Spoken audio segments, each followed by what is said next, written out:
আমরা যে একটা আদর্শ নিয়ে ধারণ করে চলছি, এই আদর্শটা সঠিক। কথা বলেন ঠিক না বেটে?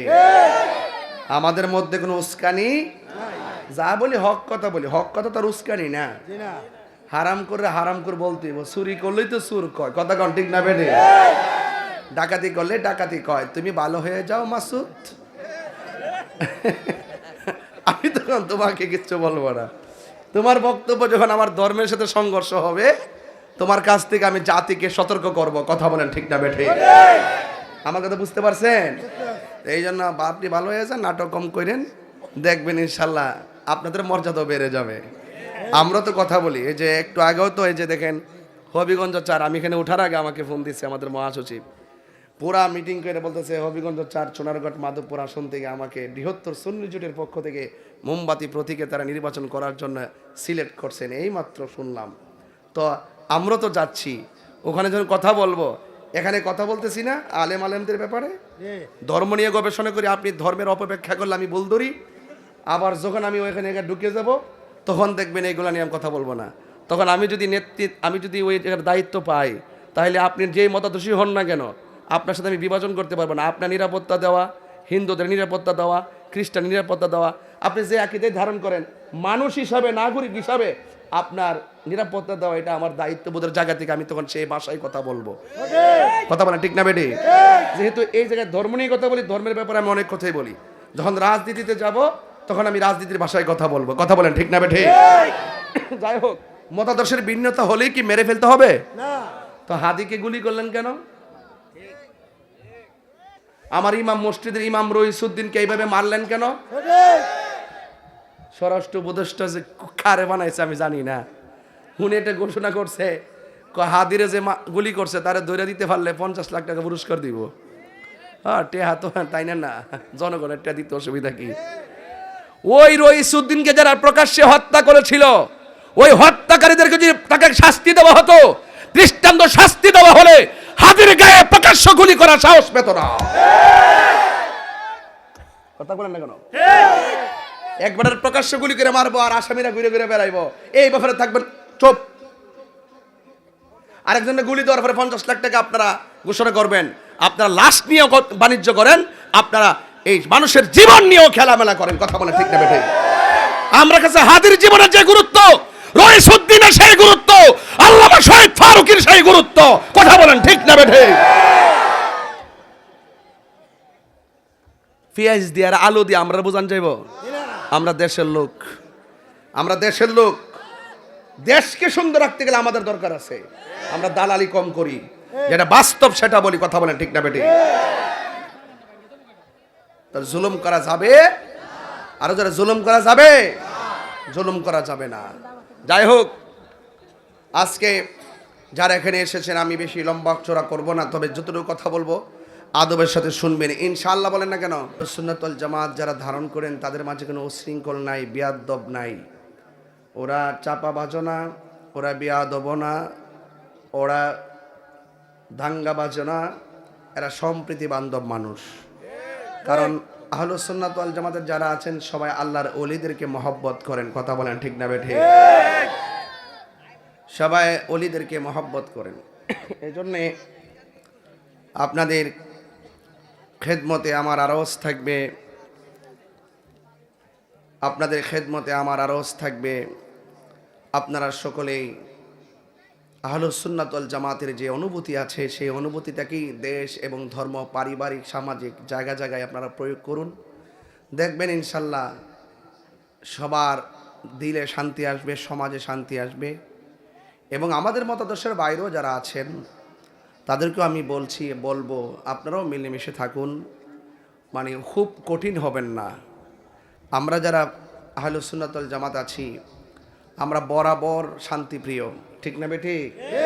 বরাবর শান্তিপ্রিয়। কামাল্লা এটা এমন একটি এলাকা, দরবার শরীফের মহান মুর্শিদ যিনি আমাদের থেকে বিগত কিছুদিন পূর্বে পর্দার আড়াল হয়েছেন, অত্যন্ত মাহের, জাইদ, আমলদার, ইমানদার এবং প্রখ্যাত ওলিয়ে কামেল ছিলেন, যার বিদায়ে আমরা অশ্রুসিক্ত নয়নে বুক বাসিয়েছি। আল্লাহ পাক যেন হুজুরের ফয়জিয়ত আমাদেরকে নসিব করে, বলেন আমিন।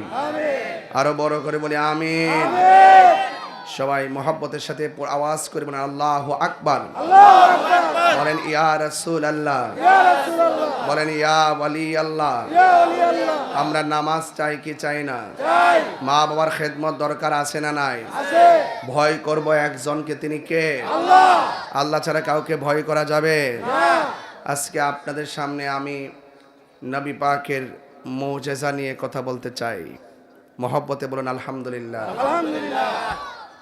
আল্লাহর নবী রাসূলদের মাধ্যমে যে অলৌকিক ঘটনা প্রকাশ পেয়েছে এগুলোকে বলা হয় মুজিজা। আর ওলিদের মধ্য থেকে যে আউলিয়া কেরামদের মধ্য থেকে যে কারামত প্রকাশিত হয়েছে সেইগুলোকে বলা হয় কারামত। যে অলৌকিক ঘটনা প্রকাশ হয়েছে এগুলোকে বলা হয় কারামত। কারামত সত্য, মুজিজাও সত্য, রিসালাত সত্য, বেলায়ত সত্য। কথা বলেন ঠিক না বেটি? অসত্যবাদী কারা? যারা ওলি আল্লাহ মানে না, নবী রাসূল মানে না, এরা হইল অসত্য, চাপাবাজ, বাটফার।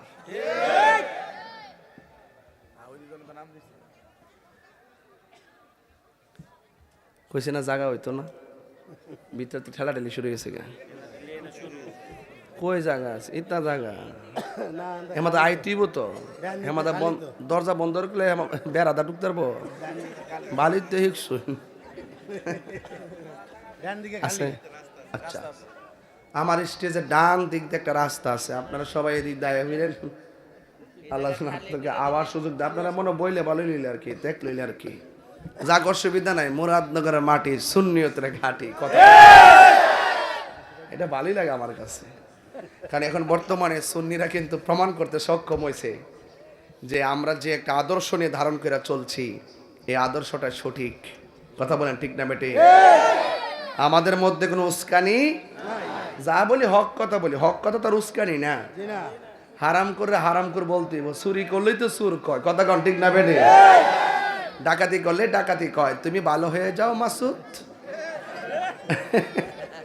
আমি তখন তোমাকে কিচ্ছু বলবো না। তোমার বক্তব্য যখন আমার ধর্মের সাথে সংঘর্ষ হবে তোমার কাছ থেকে আমি জাতিকে সতর্ক করব। কথা বলেন ঠিক না বেঠে? আমার কথা বুঝতে পারছেন? এই জন্য আপনি ভালো হয়ে যান, নাটক কম করেন, দেখবেন ইনশাল্লাহ আপনাদের মর্যাদা বেড়ে যাবে। আমরা তো কথা বলি, এই যে একটু আগেও তো এই যে দেখেন হবিগঞ্জ 4, আমি এখানে ওঠার আগে আমাকে ফোন দিচ্ছে আমাদের মহাসচিব, পুরা মিটিং করে বলতেছে হবিগঞ্জ 4 সোনারগড় মাধবপুর আসন থেকে আমাকে বৃহত্তর সুন্নি জোটের পক্ষ থেকে মোমবাতি প্রতীকে তারা নির্বাচন করার জন্য সিলেক্ট করছেন। এই মাত্র শুনলাম। তো আমরা তো যাচ্ছি ওখানে, যখন কথা বলবো এখানে কথা বলতেছি না আলেমদের ব্যাপারে, ধর্ম নিয়ে গবেষণা করি। আপনি ধর্মের অপব্যাখ্যা করলে আমি বল ধরি, আবার যখন আমি ওইখানে ঢুকে যাব তখন দেখবেন এইগুলো নিয়ে আমি কথা বলবো না। তখন আমি যদি ওই জায়গার দায়িত্ব পাই তাহলে আপনি যেই মতাদর্শী হন না কেন আপনার সাথে আমি বিভাজন করতে পারবো না। আপনার নিরাপত্তা দেওয়া, হিন্দুদের নিরাপত্তা দেওয়া, খ্রিস্টান নিরাপত্তা দেওয়া, আপনি যে আকীদা ধারণ করেন মানুষ হিসাবে, নাগরিক হিসাবে আপনার নিরাপত্তা দেওয়া এটা আমার দায়িত্ববোধের জায়গা থেকে আমি তখন সেই ভাষায় কথা বলবো। কথা বলেন ঠিক না বেটি? যেহেতু এই জায়গায় ধর্ম নিয়ে কথা বলি, ধর্মের ব্যাপারে আমি অনেক কথাই বলি। যখন রাজনীতিতে যাব তখন আমি রাজনীতির ভাষায় কথা বলবো। কথা বলেন ঠিক না বেটি? যাই হোক, মতাদর্শের ভিন্নতা হলেই কি মেরে ফেলতে হবে? তো হাদিকে গুলি করলেন কেন? আমার ইমাম মসজিদের ইমাম রইসুদ্দিনকে এইভাবে মারলেন কেন? স্বরাষ্ট্র উপদেষ্টা যে কারে বানাইছে আমি জানি না, উনি এটা ঘোষণা করছে হাদিরে যে গুলি করছে তারে ধরে দিতে পারলে 50 লাখ টাকা পুরস্কার দিব। হ্যাঁ, টেহা তো তাই না, জনগণের টেহা দিতে অসুবিধা কি? ওই রইসুদ্দিনকে যারা প্রকাশ্যে হত্যা করেছিল ওই হত্যাকারীদেরকে যদি তাকে শাস্তি দেওয়া হতো, দৃষ্টান্ত শাস্তি দেওয়া হলে হাদির গায়ে প্রকাশ্য গুলি করার সাহস পেত না। কথা বলেন না কেন? একবারের প্রকাশ্য গুলি করে মারবো আর আসামিরা ঘুরে ঘুরে বেড়াইবো, এই ব্যাপারে থাকবেন চুপ। আরেকজনের গুলি দেওয়ার পরে 50 লাখ টাকা আপনারা ঘোষণা করবেন। আপনারা লাশ নিয়েও বাণিজ্য করেন, আপনারা এই মানুষের জীবন নিয়েও খেলামেলা করেন। কথা বলেন ঠিক না বেঠিক? আমরা কাছে হাদির জীবনের যে গুরুত্ব, রইসুদ্দিনের সেই গুরুত্ব, আল্লামা শহীদ ফারুকীর সেই গুরুত্ব। কথা বলেন ঠিক না বেঠিক? পেঁয়াজ দিয়ে আর আলু দিয়ে আমরা বোঝান যাইব? আমরা দেশের লোক, আমরা দেশের লোক। দেশকে সুন্দর রাখতে গেলে আমাদের দরকার আছে। আমরা দালালি কম করি, যেটা বাস্তব সেটা বলি। কথা বলেন ঠিক না বেঠিক? তার জুলুম করা যাবে, আরো যারা জুলুম করা যাবে, জুলুম করা যাবে না। যাই হোক, আজকে যারা এখানে এসেছেন আমি বেশি লম্বা চড়া করব না, তবে যতটুকু কথা বলবো আদবের সাথে শুনবেন ইনশাআল্লাহ, বলেন না কেন?